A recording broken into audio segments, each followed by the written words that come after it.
Mirëdita të gjithëve, mirë se keni ardhur në këtë konferencë për media në stadiumin Air Albania. Jemi këtu me trajnerin e kombëtares U21 Alban Bushi, i cili do t'i përgjigjet pyetjeve në lidhje me listën e lojtarëve dhe grumbullimin e kombëtares U21 për ndeshjet miqësore ndaj Moldavisë në datën 15 dhe 18 nëntor.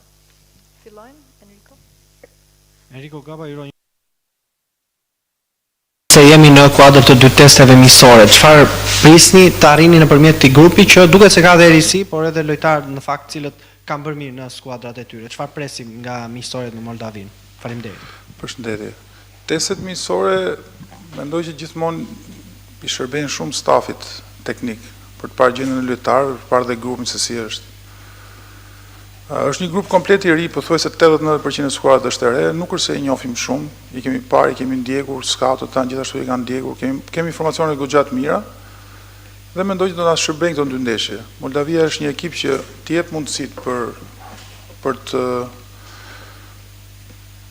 të bërë diçka ndryshe, domethënë edhe nga përsa i përket skemave të ekipit, sepse ne kemi luajtur gjithmonë me 3-4-3, mbase do të luajmë një skemë ndryshe duke parë dhe gjendjen e lojtarëve se çfarë lojtarësh ne kemi në grup.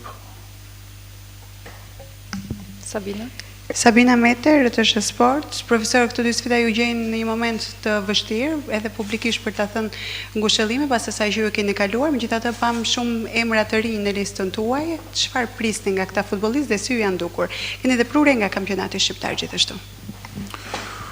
Unë mendoj që faleminderit.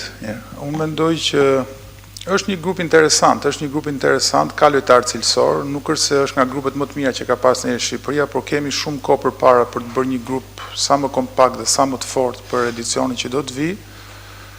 Dhe mendoj që lojtarët që kemi në dispozicion janë lojtarë të rinj për sa i përket eksperiencës tyre në futbollin ndërkombëtar ose europian, lojtarë që nuk luajnë në nivele të larta, po mendoj që në të ardhmen do të luajnë në nivele shumë të mira sepse janë lojtarë që luajnë me ekipe me emër. Nuk duhet përmend lojtarë sepse janë disa që janë goxha të mirë dhe mendoj që do të bëjnë mirë. Disa nga ata që janë për herë të parë, për sa i përket herë të parë në kuptimin e asaj që nuk kanë qenë me U17 metën 19 e Shqipërisë, po kanë ardhur direkt e U21. Ndjen mirë dhe jam shumë i lumtur që kanë pranuar ftesën tonë për të ardhur. Janë shumë lojtarë që janë me origjinë shqiptarët e Maqedonisë apo gjithashtu edhe të Kosovës që kanë pranuar ftesën tonë, për këtë janë shumë i lumtur që kanë zgjedhur Shqipërinë dhe ne do të mundohemi t'i presim sa më mirë dhe presim dhe shumë nga ata sepse janë lojtarë shumë cilësor. Profesor, përshëndetje, Kristi Setlari, Panorama Sport. Me që po flisje për lojtarët e Maqedonisë Veriut, më ka bërë përshtypje një lojtar është Besar Gudjufi, por rezulton dhe në listën e Maqedonisë. Nuk e di si është kjo punë. Me Besarin kam kohë që flasem me prindin e Besarit, pothuajse ka gati 1 muaj, 2 muaj që jemi në kontakt me ta, ai ka zgjedhur Shqipërinë për të luajtur, bile sot për pak orë do të jetë në hotel, është një lojtar shumë i mirë, lojtar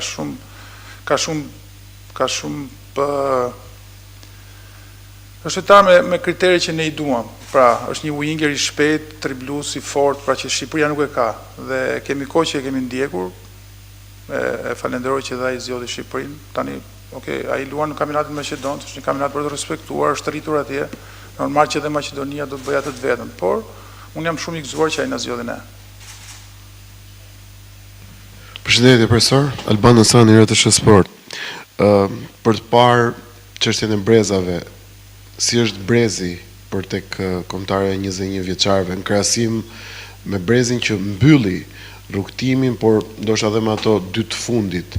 Jemi në të njëjtat nivele, kemi të njëjtat kualitete, flas tu për shumë element nga U21 që e kanë prekur kombëtaren e parë, i fundit Feta që është grumbulluar sërish.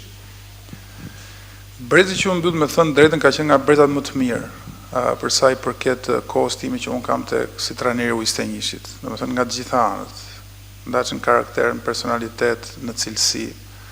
Jo më kot janë shumë lojtarë në ekipin A, brezi që ishte i fundit, datinda 2002-2003.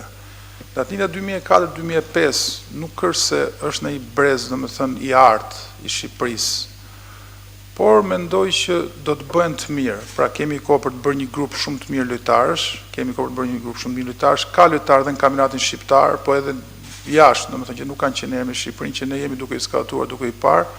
Mendojmë që do të bëjmë një ekip shumë të fortë, shumë të mirë, sepse le të themi që nga mes fusha e lartë jemi shumë të fortë. Kemi probleme në repartin e mbrojtjes, gjithashtu edhe portierat e kemi shumë të mirë. Kemi probleme në repartin e mbrojtjes, po mendojmë që të bëjmë mirë dhe aty duke skautuar shumë. Pra dhe një punë shumë e madhe për të skautuar, për të parë lojtarët për zgjedhjen më të mirë, sepse kemi vërtet probleme në repartin e mbrojtjes, sepse ne si mentalitet, jo ne, por gjithë bota në përgjithësi, pra shembull Messi, Ronaldo dhe të gjithë janë prindrit, domethënë i drejtojnë gjithmonë fëmijët për të bërë mesfushora dhe sulmuesa, le të themi, kurse mbrojtja ka pak, jo vetëm ne, po është i gjithë bota, kështu që mendoj që duhet me punu shumë fort për të gjetur mbrojtësat dhe mbrojtësat e qendrës dhe mbrojtësat e krahut. Bushi, përshëndetje. Ajo që doja të pyesja është fushata që sapo mbyll, sa sukses shmesh në këndvështrimin tuaj si në furnizimin e kombëtares saj që ju e prekët pak në arritjen e rezultatit, por dhe në këtë kuptim sa i shërben të ardhmes, që do të thotë që tashmë është një Shqipëri që ka sy më të mirë dhe mund të jetë më ndjellëse për këta shqiptarët e Evropës, si ne duam ti thrasim tek kombëtarja jonë. Pra sa ka vlerëtur kjo fushatë për të ardhmen, fushata që sapo mbyll? Po e thash pak më parë që ka qenë një grup shumë i mirë lojtarësh, jo më kot janë dhe shumë lojtarë që janë në ekipin A. Po të shikosh dhe ata, domethënë shumë lojtarë kanë ardhur nga shqiptarët e Kosovës, gjithashtu edhe të Maqedonisë, siç është rasti i fundit i Fetajt. Domethënë unë mendoj, jam i mendimit që në moment që çdo njeri që flet shqip ne duhet ta thrasim, pastaj nëse i mbush kriteret tona. Mendoj që i ka shërbyer shumë, po mund të them që mbasi nuk janë gati për momentin këta lojtarë që mund të jenë në ekipin A, po ne kemi domethënë shumë probleme në ekipin A në kuptimin e asaj që ka shumë lojtarë të dëmtuar dhe edhe trajneri ka nevojë për të plotësuar grupin, sepse mbase nuk janë dhe në formë aktuale për të ndihmuar ekipin A, sepse janë në moshë të vogël dhe nuk kanë eksperiencën e duhur. Por mendoj që për 1 vit, 2 vjet ata do të jenë faktor në kombëtaren A. Por gjithashtu edhe lojtarët që kemi aktualisht janë 2-3 lojtarë që mendoj që do të jenë për ekipin A, mendoj. Dhe një pyetje Bushi, a ka emra që ndoshta kanë refuzuar për që në pjesë e 21 vjeçarëve dhe fakti që ne mund të jemi në finalet e Europianit në 2027 në ndihmon për ta patur ju stafi teknik më të lehtë ndoshta për ndonjë element për ta thithur te kombëtarja e 21 vjeçarëve? Mendoj që po, sepse nëse do të thoshë ajo, nuk do të isha i drejt për drejt me ju, se mendoj që është gjë më e bukur për një lojtar 19 vjeç, 20 vjeç luajnë kampionatin evropian. Megjithëse nuk është vendosur akoma do të bëhet në Shqipëri apo jo, po supozojmë që mund të bëhet dhe do është gjë më e bukur në botë që mendoj që kjo është gjë pozitive që lojtarët mund t'i afrosh në këtë kuptim, por gjithsesi jo vetëm në këtë, ne në momentin që na pëlqen një lojtar që është i mirë, ne tentojmë gjithmonë për ta marrë, pavarësisht se marrin pjesë në Europian apo nuk marrin pjesë në Europian, gjithmonë lojtarët shqiptar kudo që janë çdo vend të botës ne mundohemi që t'i thithim. Mendoj që kjo është një armë akoma më e fortë për të bërë një ekip sa më solid, sepse në momentin që ti merr pjesë në kampionatin evropian, duhet të kesh një ekip shumë të fortë. Niveli i U21 është rritur shumë, domethënë kemi parë ekipet e tjera kundërshtar, un kam kaq vite në drejtimin e U21 dhe bëhet fjalë për një nivel shumë të lartë. Ndachur nga ana administrative, organizuese, po ashtu edhe nga ana teknike, taktike lojtarëve. Kështu që duhet të bëjmë ekip jashtëzakonisht fort, duhet të punuar shumë. Thjesht nëse punojmë fort, kemi kohë plot për të bërë një ekip shumë solid dhe shumë të fortë. Kjo ishte pyetja e fundit. Faleminderit për pyetjet. Ndërkohë kombëtarja 21 nis sot grumbullimin dhe stërvitjen për përgatitjen për sfidat ndaj Moldavisë në datën 15 dhe 18 nëntor. Faleminderit.